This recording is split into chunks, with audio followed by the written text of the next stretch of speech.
এটা কি আপনার পরে করেন, এটা হুজুরের। আপনি সাইড দেন ভাই। বাবা ফিরে আসবে না, মা ফিরে আসবে না, ওই বাবার জন্য হুজুর আমি ৫,০০০ দিয়ে দিলাম, হুজুর আমি ১০,০০০ ভাই সাইড দেন। বাম পাশের ভাইয়েরা, চেয়ারে যারা বসে আছেন, সামনে যারা আছেন আমার ভাইয়েরা, আল্লাহর কোন গোলাম আছেন, একটু দ্রুত সময় নষ্ট করবো না, কত পয়সা নষ্ট হয়ে যায়। আল্লাহর কোরআনের জন্য দান করে দুনিয়া করেতে পাওয়া যায়। দানকারীর পিতামাতা আল্লাহ সুখে রাখবেন কবরে, নূরের টুপি মাথায় দিয়ে তার গাছরে দিয়া তুমি প্রজমন করে নিতে কথা বল। নদীর কুলায় কুলবৈত নদীর খারাপ সাজান মোল্লা, আমার এই ভাই হক পড়া এবার সাজান মোল্লা ৬,০০০ টাকা আমাদের ধরে বেড়ান। মারহাবা তাকবীর।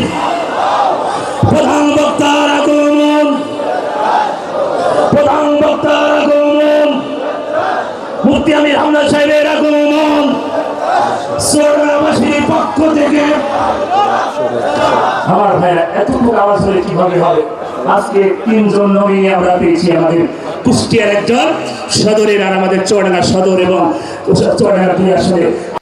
চুয়াডাঙ্গা ডেভেলপমেন্ট ফোরামের উদ্যোগে তাফসিরুল কোরআন মাহফিল, ঐতিহাসিক টাউন ফুটবল ময়দান চুয়াডাঙ্গা সদর। মাহফিলের সম্মানিত সভাপতি জনাব ডক্টর তৌফিকুল ইসলাম, মাহফিলের প্রধান অতিথি বাংলাদেশ জামাত ইসলামী চুয়াডাঙ্গা জেলা শাখার শ্রদ্ধাভাজন জেলা আমির জননেতা অ্যাডভোকেট রুহুল আমিন দামাত বারকাতুহুমুল আলিয়া, বিশেষ অতিথি বাংলাদেশ জামাত ইসলামী থেকে মনোনীত এই আসনের জন্যে সংসদ সদস্য প্রার্থী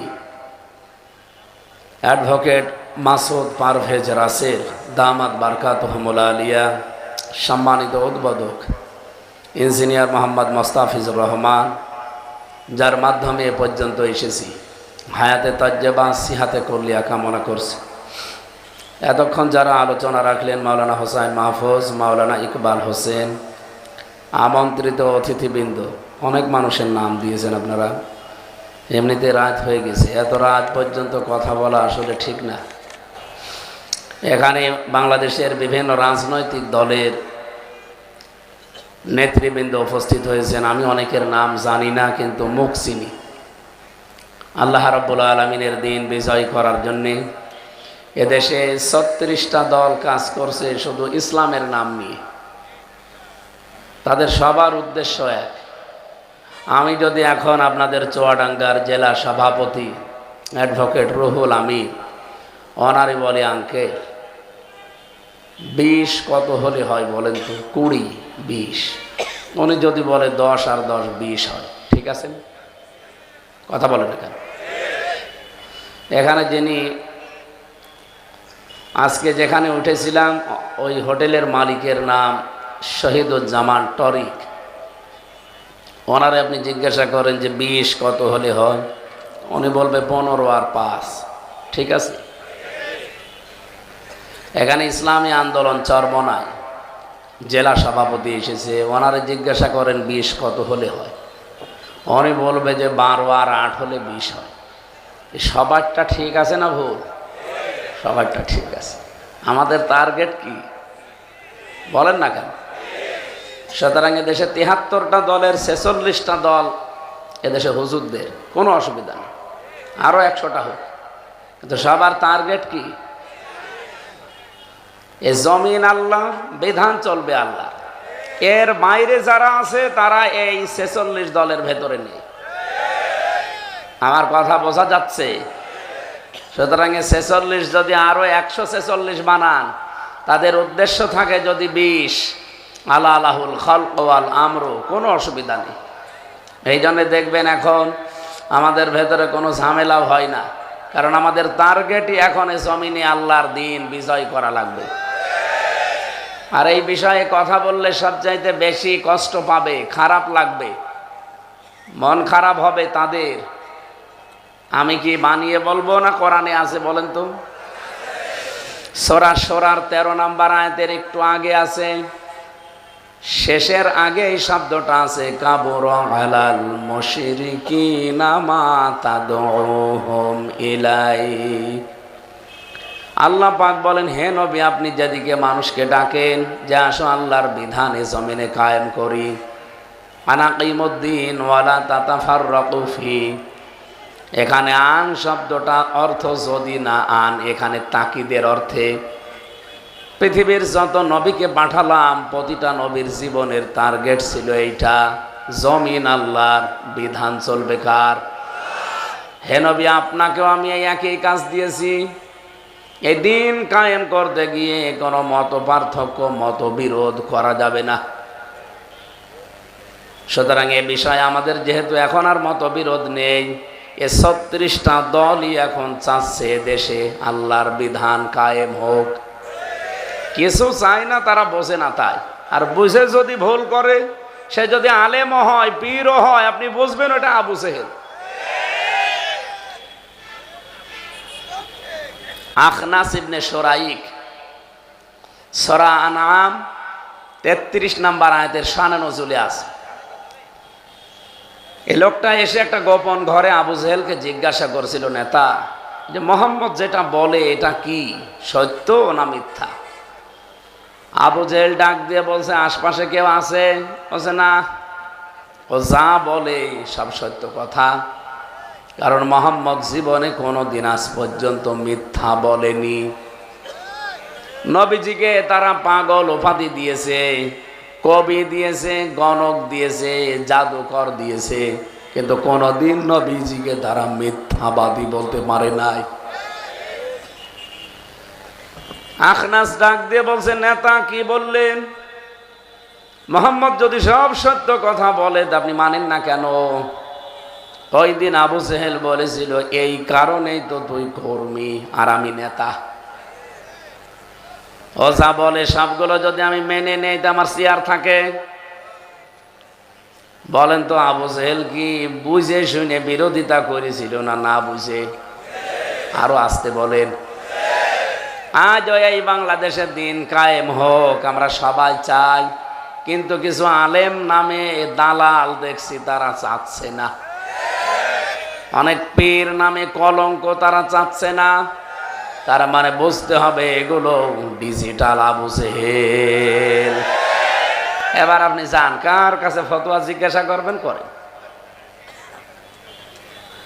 আল্লাহ বলছেন এ বিষয়ে কোনো মত পার্থক্য মতবিরোধ করা যাবে না। দলাদলি ফতোয়াবাদী সব এখানে বাদ। এই জায়গায় অন্তত একমত হওয়া লাগবে যে জমিন যার, বিধান তার।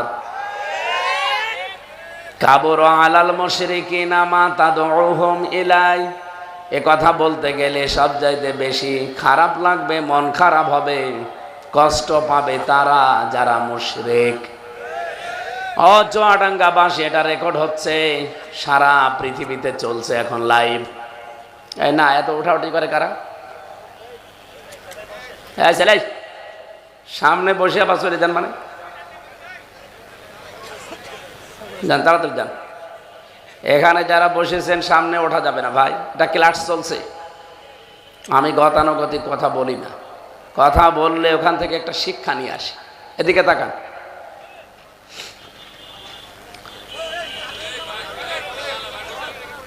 আমার ভাইরা খেয়াল করেন আল্লাহর আয়াতের দিকে। আল্লাহ বলেন যারা মুশরিক তাদের দিন কায়েমের কথা শুনলে রাগ হবে। তাহলে বাংলাদেশে আজ যারা আল্লাহর বিধান কায়েম হোক এতে বাধা দেয়, রাগ করে, উল্টা পাল্টা ফতোয়া দেয়, বুঝবেন তার জীবনে শিরিক হচ্ছে। আর শিরিক হলে সে লোকটা মুশরিক, মুশরিক হলেই তার রাগ হয়। আমার তো মনে হচ্ছে এখন নাম ধরতে, কিন্তু না, ভাসুরের নাম ধরা ঠিক না, এই জন্য আমি ধরলাম না। আপনি বুঝে ফেলেছেন এই দেশে যেই হোক আল্লাহর বিধান কায়েমে বাধা দেবে, মন খারাপ হবে, বুঝবেন ওটা টাটকা মুশরিক। ও প্রশ্ন করতে পারে কিসের মুশরিক? আমি আল্লাহ একজন মানি। আপনার মতো আবু জেহেলও বলতো আল্লাহ একজন আছে। আমি কি এটা বানালাম?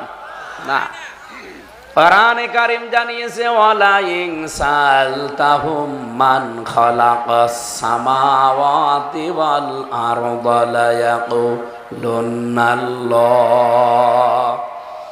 কয়েক জায়গায় আল্লাহ আয়াতটা কোরআনে দিয়ে জানিয়েছেন, হে নবী ওদেরকে যদি জিজ্ঞাসা করেন যে আসমান জমিন কে বানিয়েছে, আবু জেহেলও গ্যারান্টি দিয়ে বলবে আল্লাহ বানিয়েছে। লা ইয়াকুলুনাল্লাহ, লামে তাকিদ নুনে সাকিলা। আবু জেহেলও গ্যারান্টি দিয়ে বলবে আল্লাহ বানিয়েছে। তাহলে আল্লাহ একজন আছে, ও যদি বিশ্বাসই না করবে, ও কাবা শরীফের গিলাফ ধরে বদরে যাওয়ার আগে কেঁদেছিল কেন? আবু জেহেলের জীবনী পড়ে দেখেন, যেদিন বদরের ময়দানে যাবে ওদিন কাবার গিলাফ ধরে কাঁদছিল যে কাবার মালিক তুমি আছো, আমি জানি মুহাম্মদের বিরুদ্ধে যুদ্ধে জাস্তি অস্ত্র নিয়ে বদরের ময়দানে সত্যের পক্ষে যে আছে তাকে তুমি বিজয় দিও। ওর দোয়া কবুল হয়ে গেছে, কারণ সত্যের পক্ষে তো ছিল না, ছিল? বলেন বলেন, ও তো সত্যের বিপক্ষে ছিল। সত্যের পক্ষে যে ছিল আল্লাহ তাকে বিজয় দিয়েছে। আজও অনেকেই কিন্তু কথা বলতে গিয়ে আবু জেহেলের মতো বলে ফেলে। আপনি এমন একজন মানুষকে জাতীয় ইমাম বানিয়ে দিচ্ছেন, চিন্তা করেন জাতীয় ইমাম হওয়ার যোগ্যতা কি কি? আমি এই কোরআনে সূরা ইয়াসিনের তাফসীর পড়তে গিয়ে কেউ যদি ইমাম হতে চায়, নেতা হতে চায়, তার 5টা কোয়ালিটি মাস্ট বি লাগবে। এ শব্দটা আল্লাহ যার তার নামে দেয়নি, বিশ্ব নবীকে আল্লাহ ডাক দিয়েছেন ইয়াসিন। ইয়া হরফে নিদা, ইয়া মানে হে, সিন মানে সাজ্জেদ। তাফসিরে কাবীর আল্লামা ফখরুদ্দিন রাজি রহমতুল্লাহ আলাইহি এই শব্দের তাফসির করতে গিয়ে তিনি লিখেছেন, ইয়া শব্দ দিয়ে আমার আল্লাহ নবীজিকে ডাক দিয়েছেন হে, আর সিন দিয়ে নবীজিকে আল্লাহ 5টা অর্থে ডাক দিয়েছেন। সিন মানে সাজ্জেদুল আলামিন, সিন মানে সাজ্জেদুল বাশার, সিন মানে সাজ্জেদুল কাউনাইন, সিন মানে সাজ্জেদুল আম্বিয়া, সিন মানে সাজ্জেদুল মুরসালিন। সুবহানাল্লাহ বলতে পারেন? আয়াত পড়তে গিয়ে তাফহিমুল কোরআনে আল্লামা সাজ্জেদ আবুল আলা মাওদুদী রহমাতুল্লাহ আলাইহি উনিও লিখেছেন, কেউ যদি নেতৃত্ব দিতে চায় জমিনে কম পক্ষে তার 5টা কোয়ালিটি লাগবে। নবীজিকে আমার আল্লাহ ডাক দিয়ে জানিয়েছেন, আপনি সিন, ইয়াসিন, হে নেতা। আল্লাহর ঘোষণা দেওয়া নেতা পৃথিবীতে একজনই, কিন্তু তাকে অনুসরণ যদি কেউ করে তারও ভেতরে 5টা জিনিস আপনি পাবেন। 1 নম্বরে যারা জমিনে নেতা হবে, আল্লাহ নিজে জানিয়েছেন তাদের ভেতরে জুলুম থাকতে পারবে না। এটাকে আমি বানালাম। সূরা বাকারার 124 নম্বর আয়াতে আছে, ওয়াইযি বাতালা ইব্রাহিমা রাব্বুহু বিকালিমাতিন ফাতাম্মাহুন্না ক্বালা ইন্নী জাইলুকা লিন-নাসি ইমামা। ইলা আখিরি আয়াত। স্মরণ করো ওই সময়ের কথা, আমি আমার ইব্রাহিমকে কিছু কালেমা কথার দ্বারা পরীক্ষা করেছিলাম। যতগুলো পরীক্ষা তার জীবনে নিয়েছি, আমার ইব্রাহিম কোনো পরীক্ষায় ফেল করে নাই, পাশ করে গেছে। আয়াতে মুফাসসির লিখেছেন, হযরত ইব্রাহিম যিনি আমাদের মুসলিম জাতির পিতা, উনি এই পৃথিবীতে 50টা পরীক্ষা দিয়েছিলেন। কয়টা? বলেন বলেন। ঈমানের পরীক্ষা 10টা, আমলের পরীক্ষা 10টা, শরীরের পরীক্ষা 10টা, এভাবে 50টা পরীক্ষা পড়া কোরআনে আছে। নবী ইব্রাহিম কোনোদিন কোনো পরীক্ষায় তিনি ফেল করেননি, প্রতিটা পরীক্ষায় তিনি পাশ করেছিলেন। সর্বশেষ পরীক্ষায় আমার আল্লাহ তার দৃশ্য দেখে তার এই যে ঈমানের দৃঢ়তা, ফেলই করেন না কোনো পরীক্ষায়। আল্লাহ ডাক দিয়ে বলেছিলেন, ক্বালা ইন্নী জাইলুকা লিন-নাসি ইমামা। হে ইব্রাহিম, আমি মানব জাতির জন্য তোমাকে নেতা বানিয়ে দিলাম। আপনি সূরা বাকারার 124 নম্বর আয়াতের যে কোনো তাফসীর খুলে দেখেন, এই আয়াতের পরবর্তীতে শব্দের দিকে হযরত ইব্রাহিম সঙ্গে সঙ্গে বলেছিলেন ক্বালা ওয়া মিন যুররিয়াতি। এই নেতৃত্ব দেওয়ার গুণাবলী, এই নেতৃত্ব দেওয়ার যোগ্যতা, দায়িত্ব, এটা কি শুধু আমাকেই দিলে, নাকি আমার সন্তানাদি যারা কিয়ামত পর্যন্ত আসবে তারাও এটা পাবে? আল্লাহ সঙ্গে সঙ্গে জবাব দিয়েছেন ক্বালা লা ইয়ানালু আহদিস যালিমিন। ইয়ানালু মুজারে, বর্তমান, ভবিষ্যৎ, প্রেজেন্ট, ফিউচার। আল্লাহ পাক ওই দিন জানিয়েছেন ইব্রাহিম কিয়ামত পর্যন্ত তোমার সন্তানাদি যারা দুনিয়ায় আসবে তারা নেতৃত্ব দিতে পারবে, কিন্তু কোন জালেমের জন্য আমার আল্লাহর ওয়াদা নেই।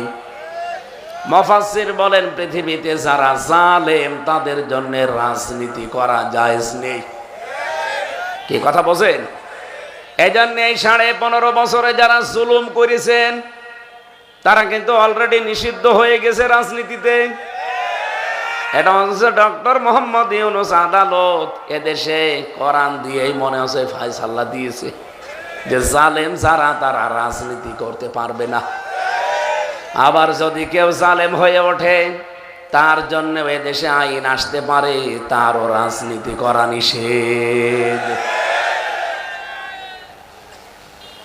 আল্লাহ রাব্বুল আলামিন এই মানুষগুলোকে একটা দৃষ্টান্ত দিয়েছেন, চোখে আঙ্গুল দিয়ে দেখাচ্ছেন ফাতিলকা বুয়ুতুহুম খাবিয়াতাম বিমা যালামু। সূরা নমলের ভেতরে পাবেন 19 নাম্বার পারার 20 নাম্বার পৃষ্ঠার 7 নাম্বার লাইনের 52 নাম্বার আয়াতে আছে, প্রথম অংশে আছে। আল্লাহ পাক বলেন এই সেই ঘরগুলো যেগুলো আজ জনশূন্য হয়ে আছে, পরিত্যক্ত হয়ে আছে, কেউ আর সেখানে যেতে চায় না। খাবিয়াতাম বিমা যালামু, কারণ এখানে জুলুম হতো। জালেমদের বাড়ি ঘরগুলো আল্লাহ পাক আজকে জনশূন্য করে দিয়েছেন, পরিত্যক্ত হয়ে পড়ে আছে। এতটুকু যদি আল্লাহ বলতেন আমি আয়াতটা পড়তাম না, এর পরেরটা আমাদের জন্যে। এই আয়াতটা যে কত বাস্তব, আল্লাহ বুয়ুত না দিয়ে, বাইতুন না দিয়ে বুয়ুত বহু বচন দিয়েছেন। আমি আয়াতটা 2024 সালের আগস্টের 5 তারিখে বিকাল বেলা মিলাচ্ছিলাম, আমি দেখি আয়াতটা খাপের খাপ এদেশে মিলে গেছে। বিকাল 5টা বাজতে বাজতে এদেশে আমার মনে হয় কোন জালেমের কোন চিহ্ন জনগণ রাখে নাই। এই কথা বলেন না কেন? কুষ্টিয়ার হানিফ সাহেবের বাড়ির দিকে তাকান, পরিত্যক্ত হয়ে আছে এখনো।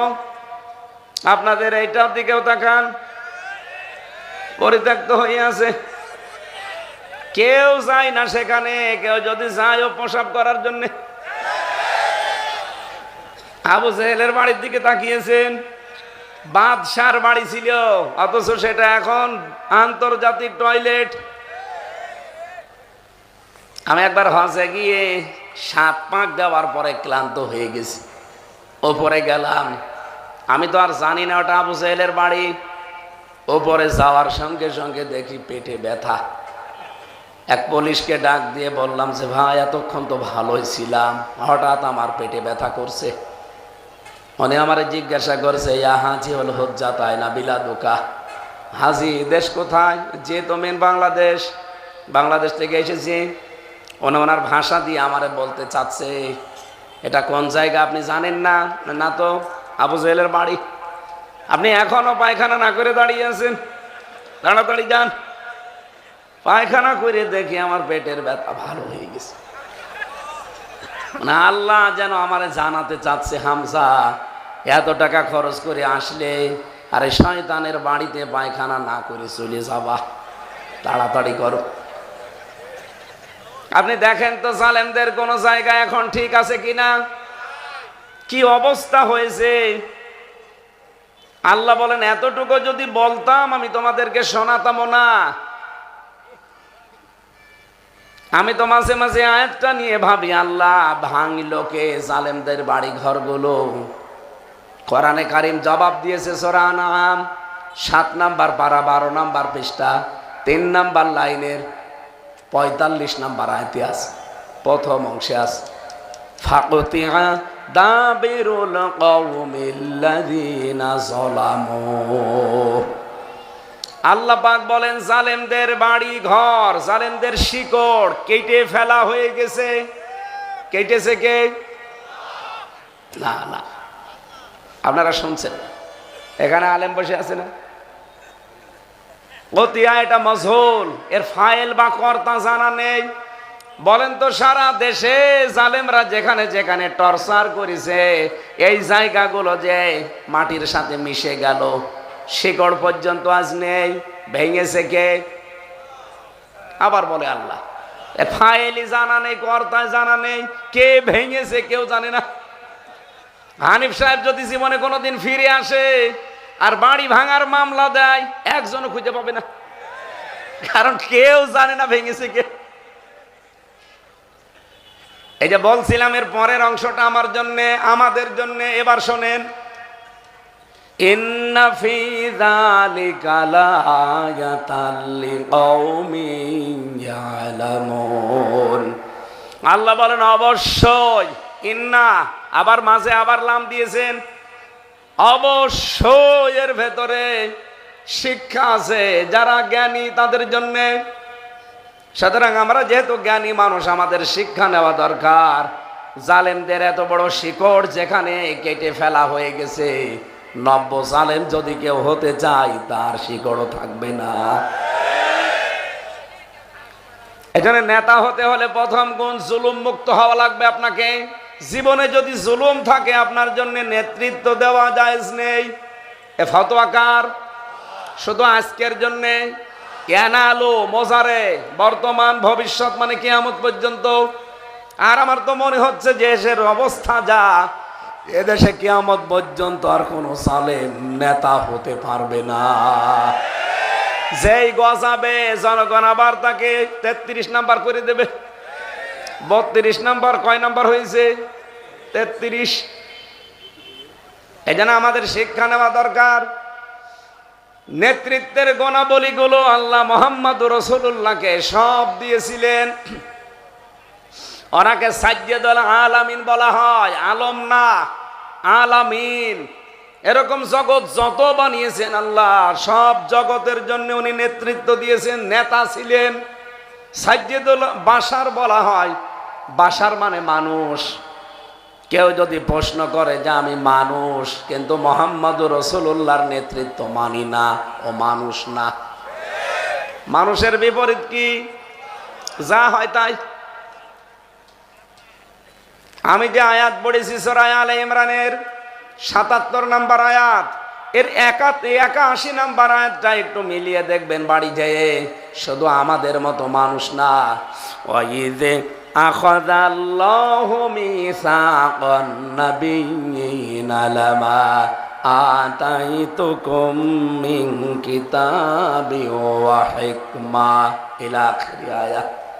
আল্লাহ পাক বলেন যখন আমি গ্রহণ করেছিলাম অঙ্গীকার, যত নবী এই দুনিয়ায় পাঠিয়েছি সব নবীর কাছে তোমাদের কাছে যে কিতাব আছে, হিকমত আছে, তোমাদের যা দিয়েছি, তোমাদের এটা সত্যতা প্রমাণ করার জন্য একজন রাসূল আসবে। সুম্মা জাআকুম রাসূলুম মুসাদ্দিকুল লিমা মাআকুম। তোমাদের কাছে যা আসে এটা সত্য প্রমাণ করার জন্য একজন রাসূল আসবে। তিনি যখন আসবে লা তুকমিনুন্না বিহি ওয়া লা তানসুরুন্না, 1 নাম্বার তোমাদের দায়িত্ব হবে তার প্রতি ঈমান আনা, এবং 2 নম্বরে তাকে সাহায্য করা। আল্লাহ এতটুকু শেষ করেননি, এর পরেরটা দেখেন। ক্বালা আকরারতুম ওয়া আখাযতুম আলা যালিকুম ইসরি ক্বালু আকরারনা ক্বালা ফাশহাদু ওয়া আনা মাআকুম মিনাশ শাহিদিন। আল্লাহ বলেন তোমরা কি আমার এই অঙ্গীকার মেনে নিলে, গ্রহণ করলে? তারা সব জবাব দিয়েছে, হ্যাঁ আমরা মেনে নিলাম। আল্লাহ বলেন আমি সাক্ষী থাকলাম। চুয়াডাঙ্গাবাসী, আয়াতটা পড়লে আমার এখন আফসোস লাগে এই বাংলাদেশের দিকে তাকিয়ে। নবীরা যার নেতৃত্ব মেনে নিয়েছেন, নবীরা যার স্বীকৃতি দিয়েছেন, অথচ আমরা এখন নবীর উম্মত দাবি করার পরেও তাকে আজ মানতে চাই না। আমি আপনাকে বাঁচাতে এসেছি, দিলের কান দিয়ে শুনবেন।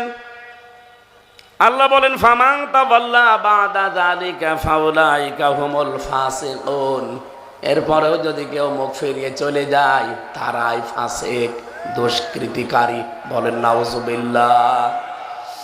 আফা গায়রা দীনিল্লাহি ইয়াবগুন ওয়ালাহু আসলামা মান ফিস সামাওয়াতি ওয়াল আরদ তাওআও ওয়া কারহাও ওয়া ইলাইহি ইরজাউন। বলেন আল্লাহু আকবার।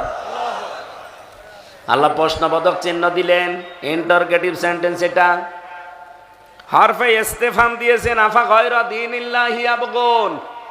তারা কি আল্লাহর জীবন ব্যবস্থা যেটা দিন হিসাবে পাঠিয়েছি এটা বাদ দিয়ে অন্য কিছু তালাশ করে? অথচ আসমান জমিনে যা আছে সবাই ইচ্ছায় অনিচ্ছায় আমি আল্লাহর কাছে স্যালেন্ডার করে দিয়েছে, এবং তাদের সবাইকেই ফিরে আসা লাগবে কার কাছে? আরো সরে বলেন। চুয়াডাঙ্গাবাসী কোরআনে কারিমের আয়াতগুলোর সামারাইছে, মানুষ দাবি করে কেউ যদি মুহাম্মদুর রাসূলুল্লাহর নেতৃত্ব না মানে ও আর মানুষ থাকে না, এর বাইরে যেটা আছে ওইটা হয়ে যায়। আপনি কি হতে চান? বলেন বলেন। 2 নাম্বার। 3 নাম্বারটা সাজ্জিদুল কাউনাইন। কাউনাইন মানে উভয় জগৎ। শুধু এই জগতে না, এই পৃথিবীতে এবং আর একটা জগৎ যে সামনে আসছে, উভয় জগতে মুহাম্মদুর রাসূলুল্লাহ আমাদের। বলেন, আপনি কি মনে করছেন ওই জগতে তারে লাগবে না? উনি যদি সুপারিশ কারো পক্ষে না করে সে সামনেও যেতে পারবে না। 4 নম্বরে উনি ছিলেন সাজ্জিদুল আম্বিয়া। শুধু আমাদের মতো মানুষের নেতা না, নবীদেরও নেতা। 5 নম্বরে ছিলেন সাজ্জিদুল মুরসালিন। শুধু নবীদের না, উনি রাসূলদেরও নেতা ছিলেন। আল্লাহ পাক একজনকে শুধু এই নামটা ধরে ডাক দিয়েছেন। আপনি দেখবেন পৃথিবীর কোন নবীকে আমার আল্লাহ ইয়াসিন বলেন নাই, বিশ্ব নবীকে স্পেশাল ভাবে এই নামটা দিয়েছেন। বলেন সুবহানাল্লাহ। সেই নবীর খতমে নবুয়ত নিয়ে আমরা শুনছি সারা দেশে, এমনকি ঢাকাতে এত বড় বিশাল অনুষ্ঠান হয়ে গেল, কোটি কোটি টাকা খরচ করে দেশ বিদেশের বিভিন্ন মেহমানরা এসেছিল বক্তব্য দিতে। এদিকে তাকান। যাদেরকে কাফের ঘোষণা দেওয়ার জন্য এতগুলো মানুষ এক জায়গায়, বিশ্বের এত বড় বড় মুসলিম দেশ থেকে তারা মেহমান নিয়ে এসে ঘোষণা দিচ্ছি, আমরাও ছিলাম। কাদিয়ানীদের সাথে মিশেছেন আপনারা? আমি কুষ্টিয়াতে কাদিয়ানীদের মসজিদ আছে, নামাজও পড়ে। আমার শ্বশুর বাড়ি উথলি, ওখানে কাদিয়ানীদের মসজিদ আছে, ওরা নামাজও পড়ে। কুষ্টিয়ার বড় বাজারে আমি জিজ্ঞাসা করলাম ওদের কয়েকজনকে যে তামাম পৃথিবীর সব আলেমরা আপনাদের কাফের বলে, কি করেন আপনারা? ওরা আমাকে জাগিয়ে বলছিল সূরা আহজাবের যে 40 নম্বর আয়াত আছে, এই আয়াতের ভেতরে 4 ভাগের 1 ভাগ একটা শব্দ যেটা 3টা অক্ষর দিয়ে তৈরি, ওইটা আমরা মানি না, বিশ্বাসও করি না। আমি তেলাওয়াত করলাম তাদের সামনে, মা কানা মুহাম্মাদুন আবা আহাদিম মির রিজালিকুম। মুহাম্মদ সাল্লাল্লাহু আলাইহি সাল্লাম ছিলেন না পিতা, তোমাদের ভেতরে কোনো প্রাপ্তবয়স্ক অ্যাডাল্ট পুরুষের পিতা ছিলেন না। আমার মাঝে মাঝে আয়াতটা চিন্তা করি, আল্লাহ যদি মির রিজালিকুম না দিয়ে মিন সিবিয়ানিকুম দিতেন, বহু কাফের আছে আয়াতের ভুল ধরত। কিভাবে বলেন তো? উনি তো পিতা ছিলেন পুরুষের, কিন্তু অ্যাডাল্ট পুরুষের পিতা ছিলেন না, ছোট পুরুষের পিতা ছিলেন। এই জন্য ছোট ছোট পুরুষ মানুষকে বলা হয় সিবিয়ান, শিশু, সাবিজুন সিবিয়ান। কিন্তু বড় পুরুষ যারা প্রাপ্তবয়স্কে তাদেরকে রিজাল বলা হয়। এদিকে তাকান ভাই, খুব গুরুত্বপূর্ণ বিষয়। বাইরের দেশগুলোতে যাবেন, মাঝে মাঝে যদি যাওয়ার সুযোগ হয়, আমি যে কোনো দেশে গেলে আগে বিশ্ববিদ্যালয় যাই। এমনকি কাফের যে সমস্ত দেশগুলো আছে ইহুদি, খ্রিস্টান, বৌদ্ধ, এই দেশগুলোতে বিশ্ববিদ্যালয় গেলে দেখবেন ওদের লাইব্রেরিতে সর্বপ্রথম উপরে কোরআন শরীফ রাখা। থাইল্যান্ডের মতো একটা অর্ধ উলঙ্গ দেশ, খ্রিস্টান কি বৌদ্ধ বেশি, ওখানে ওদের বিশ্ববিদ্যালয়ে দেখবেন উপরে কোরআন শরীফ রাখা আছে। সিঙ্গাপুরের মতো জায়গায় বিশ্ববিদ্যালয়ে কোরআন শরীফ উপরে রাখা আছে। আপনি কি মনে করছেন ওরা রেখে দিয়েছে সম্মান করার জন্যে? ওরা চিন্তা করে যালিকাল কিতাবু লা রাইবা ফিহি, কোরআনে কোনো ভুল নেই, সন্দেহ নেই, দেখি ভুল বের করা যায় কিনা। কিন্তু আশ্চর্যের বিষয় ১৫০০ বছর চলছে, আজও তারা ভুল ধরতে পারে নাই, পারবেও না। চার্লস স্টিফেনের জীবনী পড়ছিলাম, একজন পপ সঙ্গীত শিল্পী, বিশ্বের ভেতরে নাম করা, ওই যে মাইকেল জ্যাকসনের মতো। আমেরিকার একটা টাওয়ারে উঠছিল ১২০ তলা, ৭৫ তলা পর্যন্ত যেতে যেতে একটা গানের আওয়াজ ভেসে আসতেছে কানে। চিন্তা করছে বহু শিল্পীর গান আমার কাছে আছে, আমি নিজেও তো গান বলি, গান তৈরি করি, এত সুন্দর গান ভেসে আসে। লিফট বেয়ে নিচে নেমেছে, অর্ধ উলঙ্গ 2টা মেয়ে লোক সাথে ছিল, বলছে যা রুমে যা, আমি আসতেছি। নিচে নেমে এসে দোকানদারকে জিজ্ঞাসা করছি এত সুন্দর গান, এ গানের সুরকারকে, এর লেখককে? দোকানদার মুসলমান ছিল, ডাক দিয়ে বলে আল্লাহর বান্দা, এটা দুনিয়ার গান না, এটা লিখেছে মহান রব্বুল ইজ্জাত ওয়াল জালাল, আর এর সুরকার হচ্ছে বিশ্বকারী আব্দুল বাসিত রহমতুল্লাহ আলাইহি। উনি বলছে গান আমি শিখতে চাই। দোকানদার বলছে গান শিখতে হলে তো আপনাকে মুসলমান হওয়া লাগবে। বলছে তাই হব। কোথায় পাওয়া যাবে লোকটাকে? বলে মিশরে। চলে গেছে মিশরে, মুসলমান হয়ে নাম রেখেছে ইউসুফ ইসলাম। আপনি আন্তর্জাতিক সেমিনারগুলোতে দেখবেন সে কিন্তু তেলাওয়াত করে, তার তেলাওয়াতের মানও অনেক উপরের। মালয়েশিয়াতে নিয়ে এসেছিল আন্তর্জাতিক সেমিনারে, ওনার তেলাওয়াত শুনলাম ওই দিন। আইরে কণ্ঠ, আগে যে গান বলতো যে কণ্ঠ দিয়ে, ওইটা উল্টিয়ে এখন কোরআন পড়ে। এত সুন্দর মনে হচ্ছে কোরআন শরীফ এইমাত্র নাজিল হচ্ছে। আব্দুল বাসিত তেলাওয়াত করে ঠিক আছে, তার চাইতেও মায়াবী কণ্ঠ, কারণ কণ্ঠের যত্ন নিত খুব। বিশ্বের আন্তর্জাতিক অঙ্গনে এখন কথা বলে মাঝে মাঝে। এই লোকটা বলছে আমি 3 বছর একাধারে কারি সাহেবের কাছে আনাকুম জানাকুম শিখি নাই, কোরআন শেখার মতো শিখেছি, এবং প্রতিটি শব্দ থেকে চিন্তা করেছি কিছু বের করা যায় কিনা। আমার জীবনে আমি শেষ করে ফেললাম, বহু চেষ্টা করে আজ পর্যন্ত কোরআনের একটা ভুল আমি পাইনি। তার জীবনের শেষের দিকে লেখা আছে, গভীর রজনীতে এখন রাতের বেলা লম্বা সেজদা দিয়ে চোখের পানি ফেলে বলে রব্বুল আলামিন, জীবনে বহু টাকা পয়সা উপায় করেছি, সব আমি তোমার কোরআন প্রচারের জন্য ব্যয় করে দিলাম, কিয়ামতের দিন তুমি আমার জীবনের হিসাব নিও না। তারা বসে নেই, তারা চেষ্টা চালাচ্ছে, কিন্তু মিন সিবিয়ানিকুম দিলে ওরা ভুল ধরতো। আল্লাহ মির রিজালিকুম দিয়েছেন। নবীজি এই পৃথিবীতে কোন প্রাপ্তবয়স্ক পুরুষের পিতা ছিলেন না। উনি ছোট পুরুষের পিতা ছিলেন, শিশুদের, যেমন তহের, কাসেম, ইব্রাহিম। একজন পুরুষ তাকে প্রাপ্তবয়স্ক আব্বা জান বলে, আব্বা বলে ডাকতো, আল্লাহ সেইটাও নিষেধ করে দিয়েছেন। হযরতে যায়েদ বিন হারেসা। আমার প্রশ্ন হচ্ছে, নবীজির মতো এত বড় মহান মানুষকে পিতা বলা যদি জায়েজ না হয়, বাংলাদেশে অনেক মানুষ এমন আছে যার বাবার অভাব নেই। আমি নিচে নামলাম না। কত মানুষ যারে দেখে তারই বাবা বলে, ন্যাংটা ন্যাংটা বাবা। কত বাবা বের হয়েছে, আপনি লিস্ট করেন এদেশে বাবার অভাব আছে। এক কথা বলে দেখেন, বলেন তো বাবা বেশি হওয়া ভালো না খারাপ? যার বাবা যত বেশি তার জন্ম না। নিজের বাবাকে বাবা বলে ডাকে না, কোন জায়গা থেকে কোন পাগল ছাগল বের হয় ওর পেছনে ছোটে। আশা করছি আপনারা জ্ঞানী মানুষ বুঝেছেন, নিজের বাবা বাদ দিয়ে অন্য কাউকে কোন ছুটবেন না। এই শীতের সময় এখন চলছে, নিজের বাবাকে কোনোদিন একটা কম্বলও কিনে দেয় না, অথচ কোন দেশে কোন বাবা বেরিয়েছে চলে যাচ্ছে গরু ছাগল নিয়ে। আল্লাহ বলেন মির রিজালিকুম, উনি প্রাপ্তবয়স্ক পুরুষের পিতা না। আলাকির রাসূল আল্লাহ, কিন্তু উনি রাসূল, আল্লাহর রাসূল।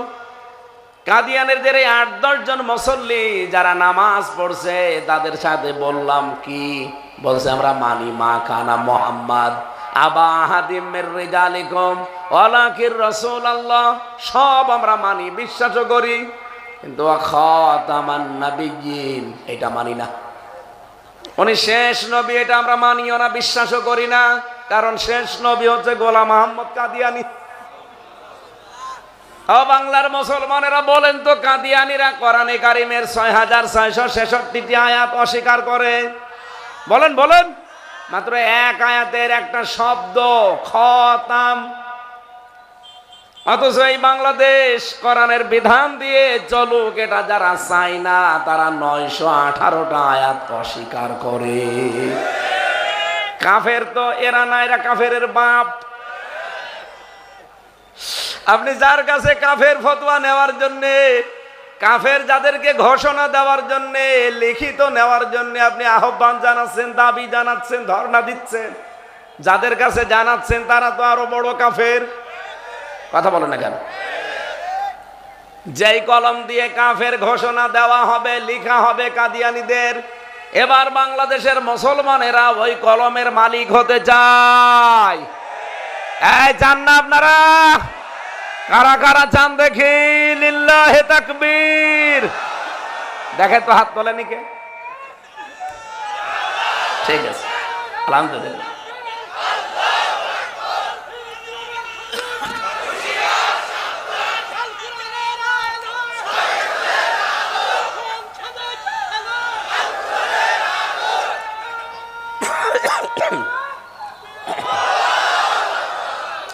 হ্যাঁ, এইটাই ফাইনাল কথা। আগামী থেকে আর কারো কাছে ধর্ণা দেওয়া লাগবে না। আর পরিবেশও আল্লাহ তৈরি করে দিয়েছে।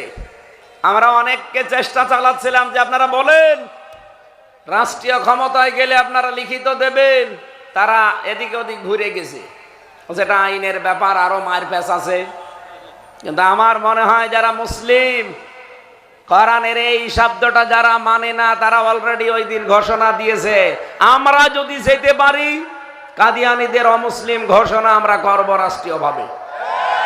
কথা বলেন না কেন? তারা করতে চায় না কেন? কারণ তারা জানে এরা মাত্র একটা শব্দ মানে না, আর আমরা শরিয়া আইনে বিশ্বাস করি না, তার মানে আমরা ৯১৮টা আয়াত মানি না। তা আমরা তো ওদের বাপ, আমি কোন কারণে ওদের কাফের ঘোষণা দেব? ওদের দেওয়ার আগে আমারে ঘোষণা আগে দেব। আমি আশা করছি কথা আপনারা বুঝেছেন। না বোঝার ভান করে আছেন কে? হাত তোলেন তো। আপনি বোঝেননি? এদিকে আসেন। কানের নিচে এমন জোরে দুইটা দেব আপনি বুঝে ফেলবেন। আপনি এখনো বোঝেননি। চুয়াডাঙ্গায় বাস করা আপনার ঠিক না, জেলা শহরে থাকেন আর বোঝেন না মানে? এবার কি আর এই কলমের যারা মালিক তাদের কাছে কি ধর্ণা দেওয়া লাগবে, না কলমের মালিক হওয়া লাগবে? এই ৫৪ বছর আমরা ইসলামকে শুধু অনুরোধের জায়গায় রেখেছি, এবার আদেশের জায়গায় নিয়ে যাব ইনশাআল্লাহ। আর সেই পরিবেশও আমার মনে হয় আল্লাহ এখন তৈরি করে অলরেডি দিয়েছে, বাকিটা আমাদের একটু চেষ্টা করা লাগবে।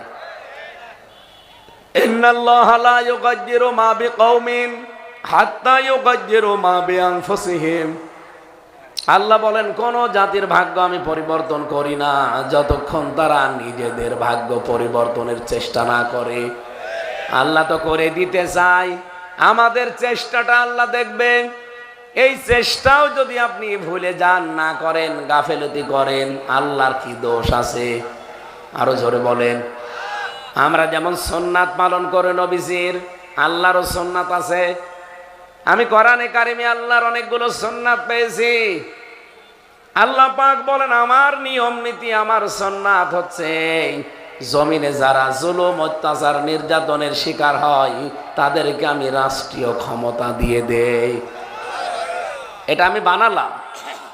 সূরা কাসাসের ৬ নম্বর আয়াতে আল্লাহ দিয়েছেন অনুমাক্কিনা লাহুম ফিল আরদি ওয়া নুরিয়া ফিরআউনা ওয়া হামানা ওয়া জুনুদাহুমা মিনহুম মা কানু ইয়াহযারুন। আল্লাহ বলেন আমি জমিনে তাদের শাসন ক্ষমতা দেব। এখানে ফাইল কে? কর্তা। ফাইল কে?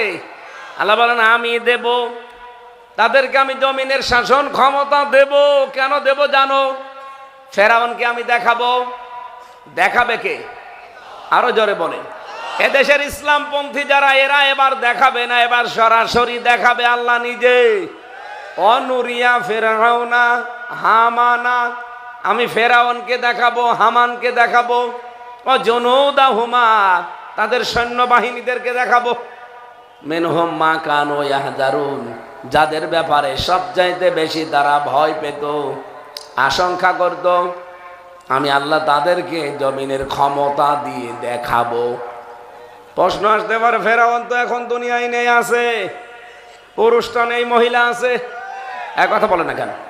যেটা ছিল ওটা আর এক ফেরাউন। এটা জীবিত মানুষকে ৮ বছর একটা মাটির নিচে ঘরের ভেতরে বন্দি করে রাখে, এটা ফেরাউনও রাখে নাই।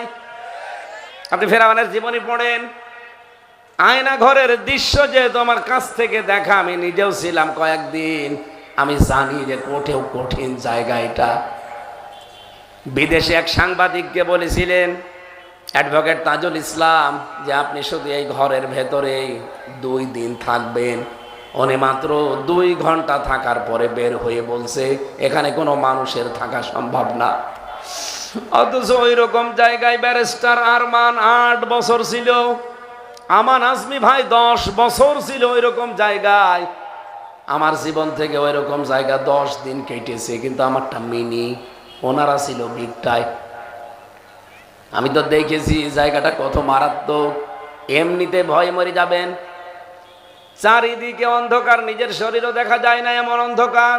দিন কখন রাত কখন কেউ জানে না। এমনকি মাটির নিচে হওয়ার কারণে কোনো আওয়াজও উপরে পৌঁছায় না। আপনাকে যদি সারা রাত ধরে পিটায়, যতই চিল্লা পাল্লা করেন, কোনো আওয়াজ উপরে আসবে না। আমি তো মাঝে মাঝে চিল্লানোর আওয়াজ শুনতাম, পরবর্তীতে যখন আওয়াজ বন্ধ হয়ে যেত জিজ্ঞাসা করতাম কি হয়েছে। কেউ কেউ জবাব দিত ভাই আমার আঙ্গুল আর পায়ের নখ সব তুলে নিয়েছে। চট্টগ্রামের একজনকে পেয়েছিলাম ছাত্র দলের, ওরা আমার আগে নিয়ে গেল। ভালো মানুষ, যাওয়ার সময় নিয়ে গেছে, আসার পরে দেখি লাইট জ্বালানোর পর একটা আঙ্গুলও নেই। আমার বলছে হামজা ভাই আপনি প্রস্তুতি নেন, আপনার এবার নিয়ে যাবে। ওদের কাছে একটা মেশিন আছে, এই প্লাসের তো মুখ হয় একটা, ওরা বানানো মেশিন প্লাস 5টা মুখ হাতের সাথে সেট করা। শুধু এখানে লাগিয়ে একটা টিপ দেবে, একবারে নখ সব খুলে চলে আসবে। ওর নাম আব্দুল্লাহ। আমারে বলছে নখগুলো তুলে নিয়ে ছেড়ে দেয়নি, এর ভেতরে ওই যে বাঁস্তা সেলাই করে যে সুই দিয়ে ওইটা ঢুকিয়েছে। ওটা ঢুকিয়েও যদি ছেড়ে দিত তাও তো হয়তো না, ওর উপর আবার লবণ দিয়েছে। আমি হযরতে বেলালের জীবনী পড়েছিলাম, হযরতে খাব্বাবের জীবনী পড়েছিলাম, কিন্তু নিজের চোখে এই মানুষগুলোর জীবনী দেখেছি। আমাকে মেশিন দেখিয়েছিল কিন্তু আমার নখ তোলেনি। হ্যাঁ, আমাকে অন্য কায়দায় টর্চার করেছে। আমার মাথার চুল থেকে পায়ের তালু পর্যন্ত 1 ইঞ্চি জায়গা ওই জালেমরা বাদ দেয়নি। আমাকে একটা চেয়ারে দেখিয়েছে, বলছে যে এই চেয়ারে আমরা মানুষকে বসাই, আপনাকেও বসানো হবে। সামনে একটা আছে চেয়ার এমনিতে কাঠের, আর এইটা আবার বানানো, টিন দেওয়া, হাতের সাথে ক্লিপ লাগিয়ে দেয়, পায়ের সাথে বেল্ট পরিয়ে দেয়, এ গলার সাথে একটা ব্যান্ড লাগিয়ে কালো কাপড় মুখের ওপরে দিয়ে এইটে দেয়। সুইচ মাত্র একবার টিপ দেবে, 1 মিনিটে আপনি 120 বার ঘুরবেন। বলেন তো 1 মিনিটে যদি 120 বার হয়, সেকেন্ডে কয়বার? হ্যাঁ, কি দৃশ্য তৈরি হতে পারে, একটু নিজেকে দাঁড় করান তো। এত বড় কঠিন। আমার 9ম দিন যেদিন চলছিল, 9 দিন রিমান্ডে, এই দিন ওরা আমাকে এটা দেখিয়ে বলছে, কালকে যদি আদালতে যা বলতে বলি না বলেন, তাহলে তোমার বউ তুলে নিয়ে আসবো। আমি মাঝে মাঝে এমনি হাসিনার ওপর আমার রাগ হয়, এই কারণে হয়, আমার সব শেষ করে দিয়েছে। এখনো পর্যন্ত শরীরটা আমার স্বাভাবিক হচ্ছে না, কারণ এই যে 3 বছর একাধারে ধকল গেছে। ফাঁসির কন্ডেম সেলের ভেতরে এটা স্বাভাবিক হতে আরো এরকম সময় লাগবে, 3 বছর। আমরা যেখানে ছিলাম, আল্লাহর কসম, এই এশিয়া মহাদেশের ভেতর একটা মারাত্মক ভয়ঙ্কর জেল, হাই সিকিউরিটি বলা হয়। ওখানে 3000 লোকের ভেতরে প্রায় 1600 ফাঁসির আসামি। মানে মানুষের জীবন ওখানে প্রতিদিন যায়, কিছুই না। আমার সামনে দিয়ে নিয়ে চলে যাচ্ছে, কি বলে ফাঁসি আজকে। আমার আরে মাওলানা মামুনুল হক হাফিজাহুল্লাহকে এক ঘরে রেখেছিল 3 বছর। মাঝে মাঝে আমারে বলতো, হামজা, দুনিয়ার জীবনটা এই যে চলে যাচ্ছে, আল্লাহু আকবার বলতে বলতে কিছুক্ষণ পরে দেখবা যে আওয়াজ আর নেই, তার মানে ওর ফাঁসি হয়ে গেছে। শহীদ মীর কাশেম আলী রহমতুল্লাহ আলাইকে পাহারা দিত কুতুবউদ্দিন ভাই কারারক্ষী। আমারও পাহারায় পড়েছিল এই লোকটা। একদিন বলছে, হামজা ভাই, আমি এখন একটা জিনিস মিলাতে পারিনি। শহীদ মীর কাশেম আলী রহমতুল্লাহ আলাই যেদিন ফাঁসি হবে, মাত্র 3 ঘন্টা বাকি আছে ওনার, সন্ধ্যা 7টা থেকে 10টা পর্যন্ত। ওনারা এসে বললাম, স্যার আপনি প্রস্তুতি নিন, অফিস থেকে শুনে আসলাম আজকে আপনার ফাঁসি। দড়ি রেডি হয়ে গেছে, জল্লাদ শাহজাহানও রেডি আছে। কাশেম আলী ডাক দিয়ে, ঘন্টা ঘুম আসা সম্ভব না, আপনি একটু ঘুমান তো দেখি, তো আপনাকে শুধু বলবো যে কালকে আপনার ফাঁসি, আজকে থেকে আপনার ঘুম বন্ধ হয়ে যাবে। ফেরাউনের জীবনীও পড়েছিলাম, এই লোকটা এত খারাপ ছিল না, ওকে খারাপ বানিয়েছিল ওর মন্ত্রী হামান। আল্লাহ এই জন্য 2য় নম্বরে হামানের নাম দিয়েছেন ও হামানা। হামানের জীবনও পুরাপুরি পড়েছি। হামান এই লোকটার জীবন চরিত্র পড়তে গিয়ে, শরীর পড়ছিলাম যে ওর শরীর কেমন দেখে, বর্ণনা করতে গিয়ে দেখলাম ওর টাক ছিল। আপনি দেখেন এই দেশে হামান মানকা মন্ত্রী যারা, কামরুল টাক, মোরাদ টাক, এই কামাল মজুমদার টাক, বাকিগুলো টাক আছে অনেক, আমি বললাম না। এগুলো ওকে ফাল দিত, ওকে শুধু পাম দিত, হাওয়া দিত। অজনদা হোমা, আর ওদের সৈন্যবাহিনী হোমা দিয়েছে, তাদের দলীয় সৈন্য এবং প্রশাসনের যে সৈন্য, এই 2 সৈন্যকে আল্লাহ দেখাবে কি সিস্টেম তৈরি করেছিল। মামলায় যিনি দেবে সে ওদের, মামলার আয়ু ওদের, যে লিখবে মামলা সব ওদের, এমনকি মামলার পিপি সরকারি ওদের, যে ম্যাজিস্ট্রেট আপনাকে রিমান্ড দেবে সে ওদের, যে অফিসারগুলো আপনাকে রিমান্ডে টর্চার করবে সে ওদের, যে বিচারপতি রায় দেবে সে ওদের। আপনার কি, আপনার একজন আছে কে? আরে না, আল্লাহ তো আছে। একজন আপনার পক্ষে শুধু এই যে অ্যাডভোকেট রাসেল, ওর কথা শুনলেও চলে, না শুনলেও চলে, কলা গাছ দাঁড়িয়ে থাকে। আর বাকিগুলো জালেমদের সব। আমি তো নিজে এসে হিসাব করে দেখলাম 8টা ধাপে ধাপে সাজানো। আমার সেখানে কি করার আছে? এই কঠিন মুহূর্তে মহান আল্লাহ পাক এরকম কঠিন মুহূর্তে যারা টিকে থাকতে পারে, এই মানুষগুলোর জন্য সাহায্য পাঠান। চুয়াডাঙ্গাবাসী আমি এখান থেকে মিলিয়েছি, আল্লাহর সিদ্ধান্ত যেহেতু, আল্লাহ বলানো নুরিয়া ফেরাউনা, আমি ফেরাউনকে দেখাবো। ওকে আল্লাহ মারবে না, ওকে মাস্ট বি দেখাবেই। আর আমরা চাই ও যেন আসে ফিরে। ফাঁসি যদি নাও হয়, অন্তত কন্ডেম সেলে 3 বছর থেকে, অন্তত আমার মতো একটু থেকে দেখ। 3 বছর যাওয়া লাগবে না, 3 দিনেই মনে হয় পটল তুলবে। যদি ওইরকম কড়াকড়ি করে, সিসি ক্যামেরা দিয়ে রাখবেন, 24 ঘন্টাকে কথা বলবেন না, এমনি মরে যাবে। আয়না ঘর তো ভেঙে ফেলিস। এই জন্য আমার সিদ্ধান্ত, আমার কোরআনের উপরে এত বিশ্বাস অগাধ, 100% আমি কোরআনের আয়াত বিশ্বাস করি। এই বাংলাদেশে এবার আল্লাহর এই সুন্নাত কায়েম হবে, ইসলাম এদেশে কায়েম হবে। আপনি যদি সাথে যেতে চান, আপনাকে নিয়ে কায়েম হবে। আপনি যদি যেতে না চান, আপনাকে রেখে হলো এবার ইসলাম কায়েম হবে। কথা বলেন ঠিক কিনা? কারণ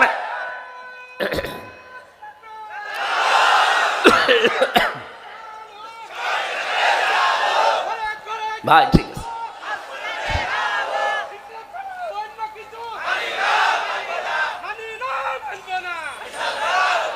এই যে সিদ্ধান্তের কথা বলছি সুন্নাত, এটা কি আমির হামজার না আল্লাহর?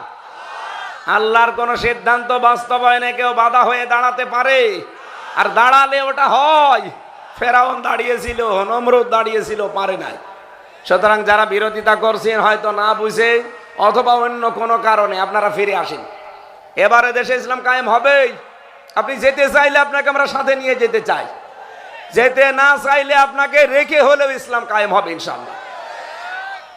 আমার আজকের আলোচনার বিষয় আমি নোট করেছিলাম, কিয়ামতের ওই কঠিন ময়দান যেদিন কায়েম হবে, 12 প্রকার মানুষের দিকে আল্লাহ তাকাবেও না, তাদের প্রতি কোনো দয়াও দেখাবে না। আমরা যদি ওই 12 প্রকারের এক প্রকারের ভেতরে পড়ে যায়, আমাদের জীবন শেষ। সূরা আলে ইমরান 77 নাম্বার আয়াত। কোন আয়াত থেকে তাফসির করার মূল নীতি, উসুলে তাফসিরের মূল নীতি আছে 15টা। তার ভেতরে কোন আয়াত থেকে বলতে গেলে আগের আয়াত পরের আয়াতের সাথে সম্পর্ক কি, এরপরে শানে নজুল আছে, ঐতিহাসিক প্রেক্ষাপট বলার পরে আপনাকে মূল শিক্ষা, বাস্তব ব্যাখ্যা।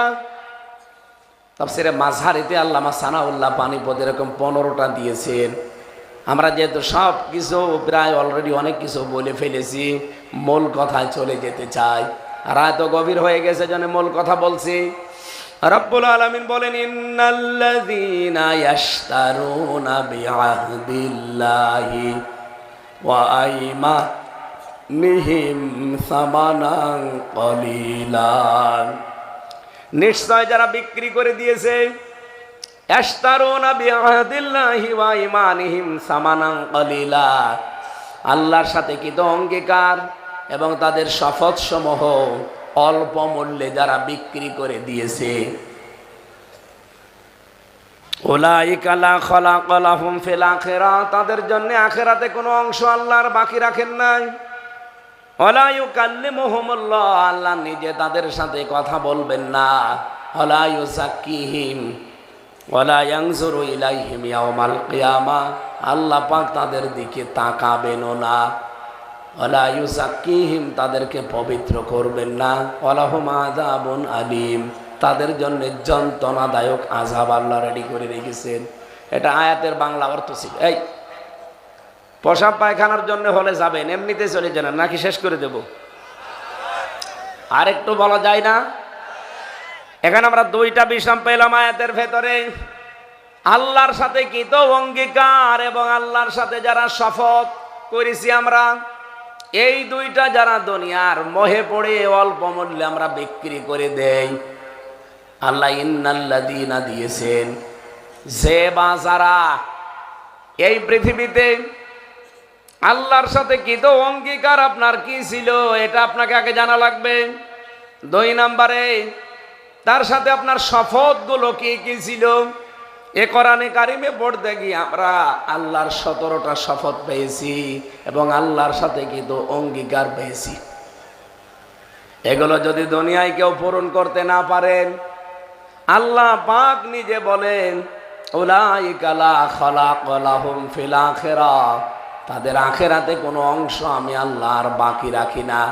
উলাইকা শব্দটা যখনই আমি পড়ি তখন মনে হয় আল্লাহ তার কুদরতি হাত এইভাবে চুয়াডাঙ্গার মনে করেন এই টাউন ফুটবল মাঠের দিকে দিয়ে বলছে, এই মানুষগুলোর জন্যে কোনো অংশ আর বাকি থাকবে না। ওয়ালা ইউকাল্লিমুহুমুল্লাহ, তাদের সাথে আমি আল্লাহ কথা বলবো না। ওয়ালা ইয়ানজুরু ইলাইহিম ইয়াউমাল কিয়ামাহ, কিয়ামতের দিন আমি আল্লাহ নজরও দেব না। আল্লাহ নজর দেবেন না মানে আল্লাহর রহমতের দয়া তার দিকে দৃষ্টি থাকবে না, আল্লাহ তাদের পবিত্রও করবেন না তাদেরকে। এবার আসেন একটা একটা করে আমরা আয়াতের তাফসীরের দিকে যাই। এই পৃথিবীতে আসার আগে একটা জায়গায় আমরা ছিলাম, এই যে জগৎ বলা হয়, আমি জগৎ সিস্টেম পড়েছি প্রায় 6টা। তাফসীরের ভেতরে এসেছে প্রথম জগৎ ছিল আলমে আরওয়াহ, রূহের জগৎ। ওই জায়গায় আল্লাহ আমাদের সাথে একটা অঙ্গীকার নিয়েছিলেন, ওয়াইদা খাযা রাব্বুকা মিন বানি আদামা মিন যুহুরিহিম যুররিয়াতাহুম ওয়া আশহাদাহুম আলা আনফুসিহিম আলাস্তু বিরাব্বিকুম ক্বালু বালা শাহিদনা। আল্লাহ পাক বলেন, স্মরণ করো ওই সময়ের কথা যখন আদম নবীর পৃষ্ঠদেশ থেকে তার সন্তানগুলোকে বের করে আমি একটা অঙ্গীকার নিয়েছিলাম, আমি কি তোমাদের রব না? যত রূহ ওই জায়গায় বের হয়ে আদমের সন্তানরা এক বাক্যে জবাব দিয়েছে, ক্বালু বালা। আমরাও কিন্তু ওই ময়দানে ছিলাম, রূহের এই জগতে সবাই বলেছিলাম, আল্লাহ তুমি আমাদের রব। আল্লাহ বলেন, শাহিদনা, আমি কিন্তু সাক্ষী থাকলাম। আন তাকুলু ইয়াউমাল কিয়ামাতি ইন্না কুন্না আন হাযা গাফিলিন, কিয়ামতের দিন যেন এই ব্যাপারে কেউ আমাকে বলতে না পারে যে আমি জানতাম না, গাফেল ছিলাম। চুয়াডাঙ্গাবাসী আমরা যেহেতু শপথ করে এসেছি, আল্লাহর সাথে অঙ্গীকার করে এসেছি, ক্বালু বালা, এই শব্দ দিয়ে যে অবশ্যই আপনি আমাদের রব। দুনিয়াতে এই অঙ্গীকার যদি এখন ঠিক রাখতে না পারেন, রব বলে যেহেতু অঙ্গীকার করে স্বীকৃতি দিয়ে এসেছি, সুতরাং রবকে দুনিয়ায় আমাদের এই মুহূর্ত থেকে ঠিক রাখা লাগবে। কোন মানুষ যদি রবকে ঠিক রাখতে না পারে, কিয়ামতের দিন ভয়াবহ অবস্থায় আমার আল্লাহ তার সাথে কথা বলবে না। বলেন নাউজুবিল্লাহ। ইউকাল্লিমু, এটা মোজারে, বর্তমান ভবিষ্যৎ, প্রেজেন্ট ফিউচার। এখন আল্লাহ কথা বলছে না তাদের সাথে যারা আল্লাহর সাথে কৃত অঙ্গীকার রব বলে স্বীকৃতি দিয়ে দুনিয়ায় যারা রবের বিধান মানছেন না, রবকে যারা মেনে চলেন না। আপনি পীর সাহেব হতে পারেন, কিন্তু আপনি ভণ্ড পীর। রব মানে সৃষ্টিকর্তা, রব মানে লালন পালনকারী, রব মানে আইনদাতা, এরকম 19টা অর্থ আছে। আপনাকে মানা লাগবে রবের আইন। 500 আইন আছে রবের এই কোরআনে। দুঃখজনক হলেও সত্য, একটা আইনও আমাদের দেশে চলে না। তাহলে কি জবাব দেবেন আপনি? আপনার সাথে আল্লাহ এখন কথা বলছেন, আমারা যান, কিয়ামতের দিন আল্লাহ কথা বলবে না। আমি তাফসীর থেকে যেই কয়টা বিষয় পেয়েছিলাম, 1 নম্বরে আল্লাহ পাক জানিয়েছেন দুনিয়াতে যে 12টা গুণ অর্জন করেছে, 12 প্রকার মানুষ, এদের সাথে আমি আল্লাহ কথা বলছি না, বলবো না, নজর তাদের দিকে দিচ্ছি না, কিয়ামতের দিন দেবও না। সূরা বনী ইসরাঈলের 22 নম্বর আয়াতের এই তথ্যটা আছে 23 নম্বর আয়াতে। 1 নম্বরে যারা পিতামাতার অবাধ্য সন্তান, চুয়াডাঙ্গাবাসী আর যাই করেন দুনিয়াতে, মা বাবা যাদের আছে এদের অবাধ্য হওয়া যাবে না। এক সাহাবী এসে বলেছিল, হে রাসূল, আমার এই বাবা একটু স্বভাব খারাপ। কি স্বভাব খারাপ? বলে খালি টাকা চায় আমার কাছে। কয় টাকা চাই? এই পরিমাণ, এই পরিমাণ। নবীজি তাকে ওই দিন বলেছিলেন, সাহাবী, তোমার বাবা এই পরিমাণ টাকা শুধু না, তোমার যা আছে সব যদি চাই তাও দেওয়া লাগবে। অথচ আজ বাংলাদেশের দিকে আমরা বহু সন্তান, একটু তাকান,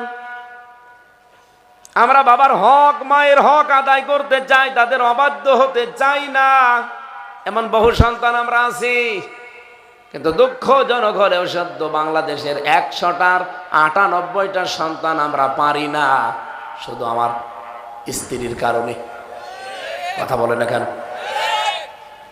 সম্মানিত মা বোন যারা পুত্রবধূ হয়ে বসে আছেন এখানে বিভিন্ন জায়গায়, আপনি শুধু নামাজ পড়েন, রোজা রাখেন আর কালো বোরকা পরেন, মনে করছেন আমি জান্নাত পেয়ে গেছি। না, আপনারই যদি সত্যি স্বামীর কল্যাণ চান, আপনি যদি চান আমার স্বামী আরো বেশি দিন বেশি থাক, স্বামীর সম্মান এবং সম্পদ দুনিয়ায় আরো বেড়ে যাক, আপনি তাকে মাঝে মাঝে এই পরামর্শ দেবেন, উদ্বুদ্ধ করবেন, স্বামী অন্তত তোমার মা বাবা, তোমার বোন, তোমার ভাই, এই রক্তের সম্পর্কগুলো ঠিক রাখো, এদের হকটা অন্তত দুনিয়ায় আদায় করো।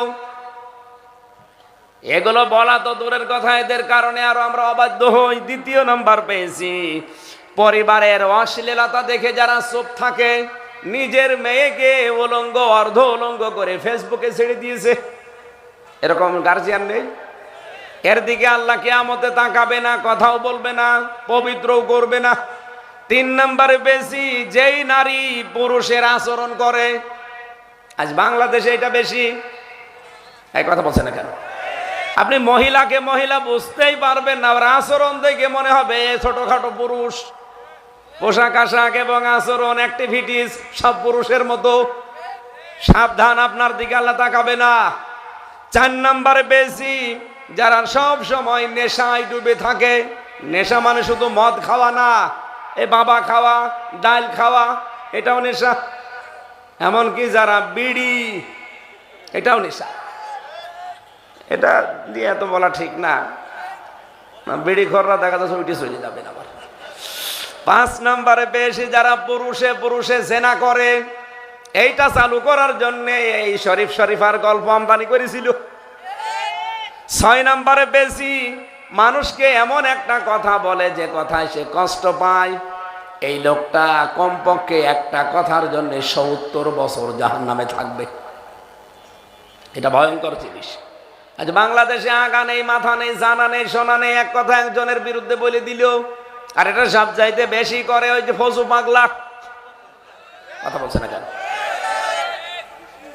আজকে স্ট্যাটাস দিয়েছে, আমারে যারা ফজু পাগলা বানিয়েছে, জীবনে যদি আর 5 বছর বেঁচে থাকি তাদের কাউকে ছাড়বো না। ঠিক আছে, আপনাকেও চ্যালেঞ্জ দিলাম, আপনি আর 5 বছর বাঁচবেনও না। কথা বলছেন না কেন? ও বাঁচবে। কয়েকদিন আগে স্ট্যাটাস দিয়েছিল, বাংলাদেশের জামাত ইসলামী যদি ক্ষমতায় আসে আমি বিষ খেয়ে মরে যাব। একজন আবার জবাব দিয়েছে, যদি ওই সময় বিষ না থাকে আপনি কি খাবেন? আর পেক খাবে? আমার মনে হয় তাই খাবো, কারণ নামের শেষে যেটা লেগে গেছে, পাগলরা তো যা পায় তাই খায়। কথা বলেন না কেন? এখন তাহেরি ভাইয়ের মুরিদ হয়েছে। এরপরে পেয়েছে যারা টাকনোর নিচে অহংকার করে পোশাক পরেন। এটা একটু আমল করা দরকার ভাই, যাদের এই অভ্যাস আছে একটু তৈরি করেন, সে যে দলের লোক হন। 8 নম্বরে পেয়েছে যারা মানুষকে দান করার পরে লজ্জায় ফেলে দেয় খোঁটা দিয়ে। এটা বাংলাদেশে নেই। 9 নম্বরে যারা মিথ্যা কসম করে ব্যবসা করে। এটা চুয়াডাঙ্গায় নেই, সব জেলায় পাওয়া যাচ্ছে। 10 নম্বরে যে কোনো বিষয় নিয়ে যারা অহংকার করে, যে কোনো বিষয়। 11 নম্বরে পেয়েছি বৃদ্ধ জিনাখোর। এ বাংলাদেশে এখন দিন দিন এই সংখ্যা বাড়তেছে। 15 বছর তো ছিলই, এখন আরো বাড়তেছে দিন দিন। এটা গোপন জেনা। আল্লাহ আমাদের মুরব্বীদেরকে হেফাজত করেন। 9 নাম্বার, 11 নাম্বার, 12 নাম্বারটা আমার মনে হয় না বলাই ভালো। আমি বলে মায়ের খাবো। মিথ্যাবাদী শাসক বা মিথ্যাবাদী নেতা, কিয়ামতে আল্লাহ তাকাবে না আপনার দিকে, কথাও বলবে না। এরপরেও যদি কোনো মানুষ সংশোধনের জন্য চেষ্টা না করে, এই আয়াত বলছে তার কপালে হেদায়েত নেই। আল্লাহ আমি সহ যারাই শুনেছি অন্তত এই 12টা বিষয় আজকে থেকেই মাইনাস করার তৌফিক দাও। আরো জোরে বলেন আল্লাহুম্মা আমিন। লা ইলাহা ইল্লা আনতা সুবহানাক ইন্নী কুনতু মিনাজ জালিমিন। রাব্বিরহামহুমা কামা রাব্বায়ানি সাগীরা।